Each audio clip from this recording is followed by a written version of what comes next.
Today, I want to talk about science fiction that takes place under the sea. I also hope that these books will help you cool off this summer, so let's go dive in. Okay guys, so I have about 10 science fiction books that have some significant scenes underneath the ocean. And I have 6 honorable mentions. I just want to take a quick note here and let you know that if a book happens to have an end of the world scenario that floods, like, I don't know, let's say The Drowned World by J.G. Ballard, because the action and the plot doesn't take place at least a little bit under the water, being in the water doesn't count, at least not for this list. Let's deep dive in and start with the 10 books. The first book is 20,000 Leagues Under the Sea by Jules Verne. In case you don't know about this story, we follow a harpooner, a professor, and his servant as they are interrupted in their quest by the legendary Captain Nemo and his very advanced submarine called the Nautilus. They are invited aboard, but discover very quickly that they're not welcome to leave. Despite empathizing with Nemo and his plight, they work together to try to escape. This is definitely a sci-fi under the sea classic, and if you haven't read it, now is the time. Now let's talk about Sphere by Michael Crichton. A perfect shape is found at the bottom of the ocean that is too tempting to resist.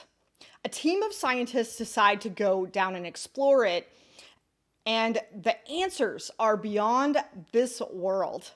This is a true psychological sci-fi thriller with lots of scenes under the sea. The next book is A Darkling Sea by James Cambias. This book features a team of scientists who discover an underwater sentient race on an ice planet, and they're attempting first contact, only to be shocked by the brutal death of the first representative. The other sentient alien race that humans have discovered in this world are racing to also make first contact, knowing that whoever gains the favor of this race will be the ruling power over this section of at least the galaxy. Tensions erupt and lies abound as we get some aggressive diplomacy, some confused new aliens, and some deep sea guerrilla warfare.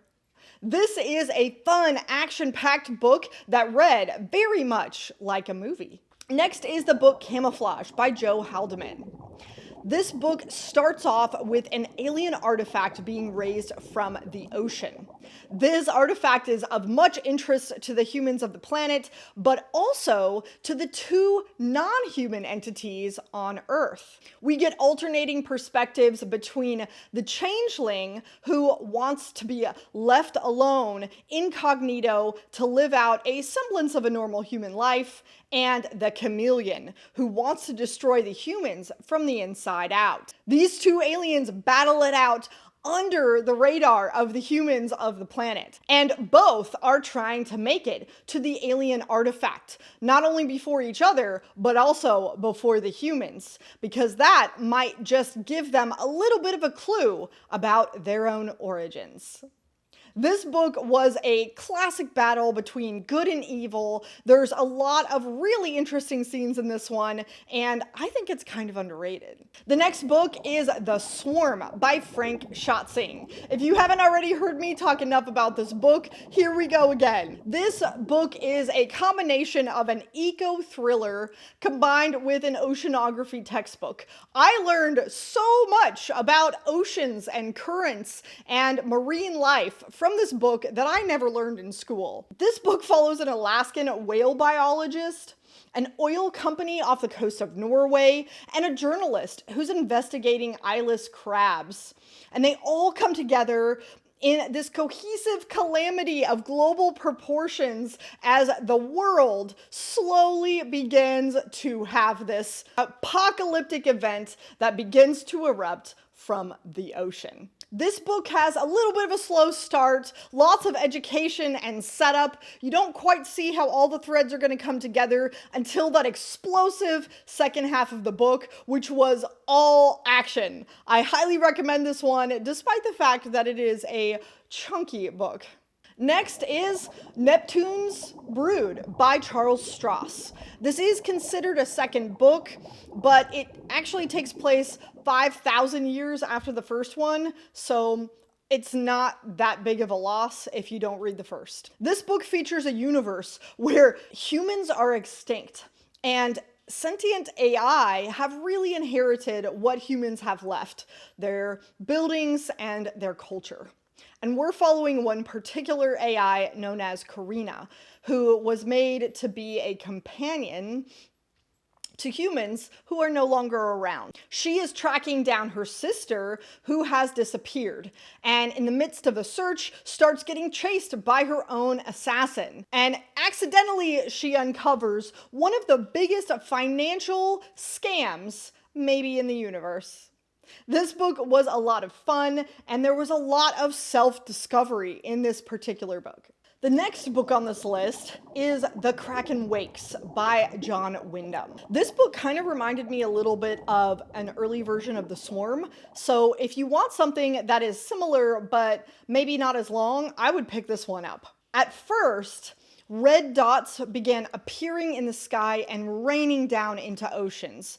Everybody enjoys the view, but everybody thinks it's over, until suddenly a bunch of ships around the world begin to start mysteriously disappearing and sinking. Then, coincidentally, we also have whole island villages that are remote that have gone silent.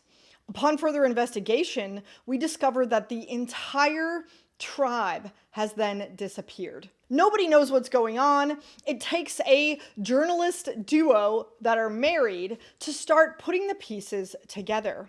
But it might be too late. The world begins to live in fear of its oceans as the glaciers silently begin to melt.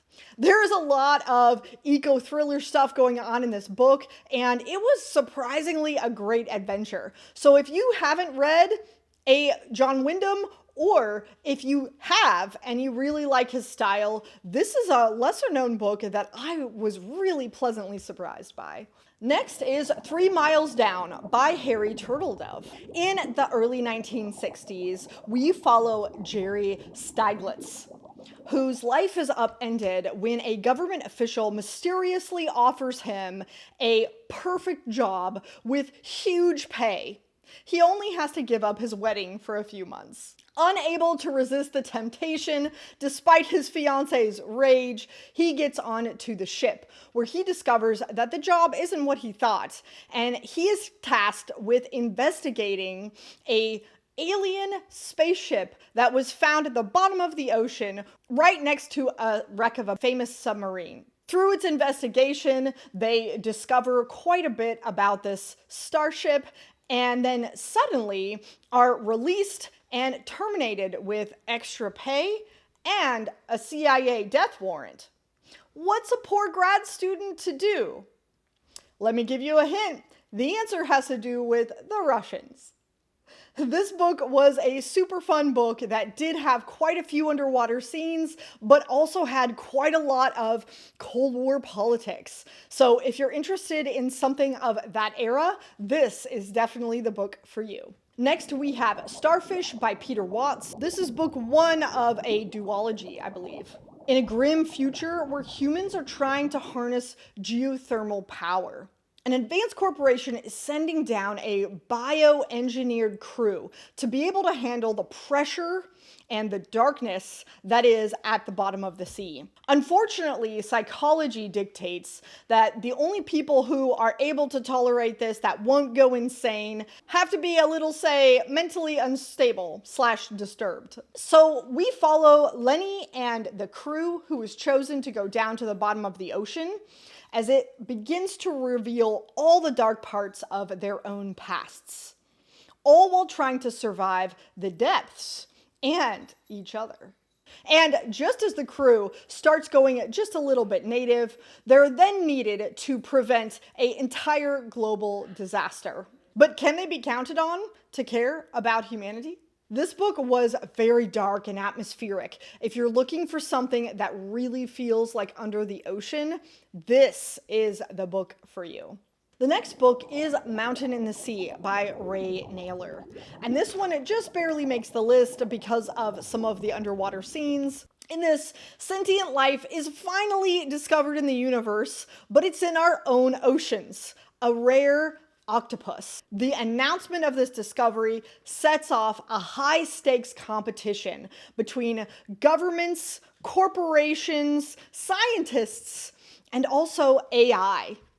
The problem being that everyone forgets that the octopi, might have their own ideas about what they want. This book had a lot of complex themes and a lot of interwoven politics with science that I think is very prescient today. So if you're down for a book like that, I find this book to be shockingly underrated. Now let's talk about some of the honorable mentions. Now, these books made honorable mention because they're books that I haven't read yet, but I've had my eye on, and I think they might qualify for this list. So you'll have to let me know in the comment section down below if they do. So the first is Lagoon by Nnedi Okorafor.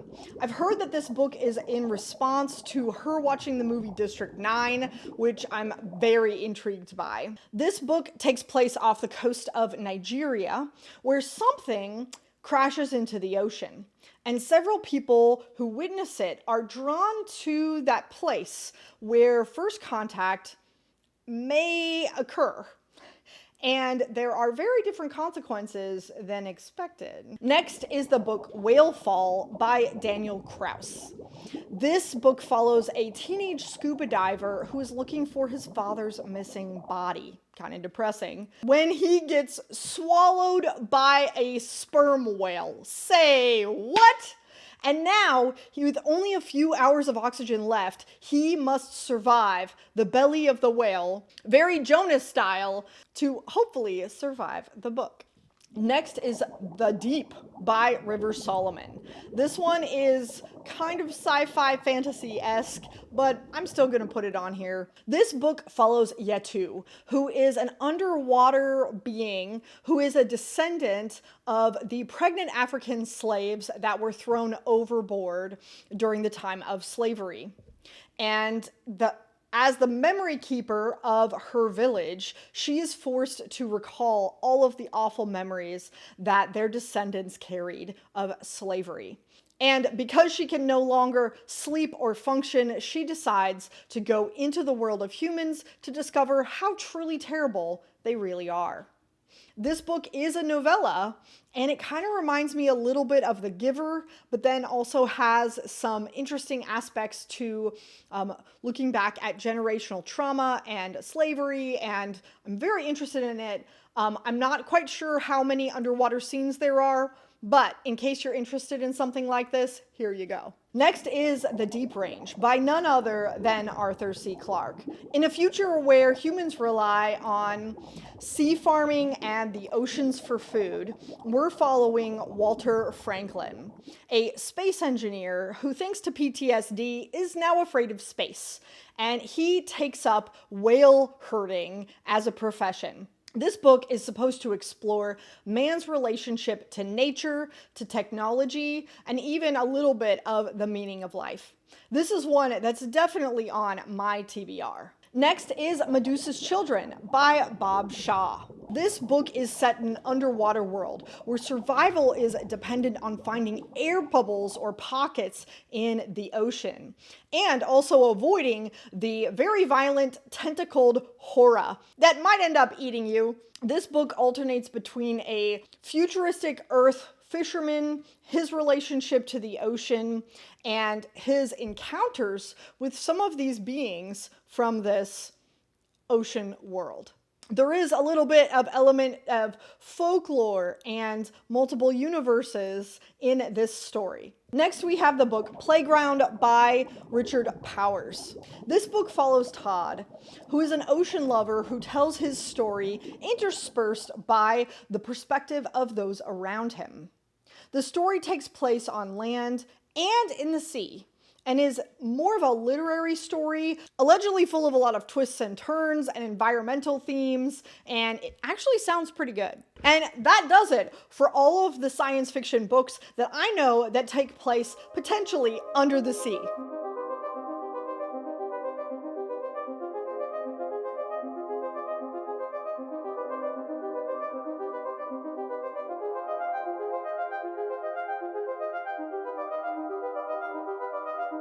Until next time, you guys, I hope you stay cool.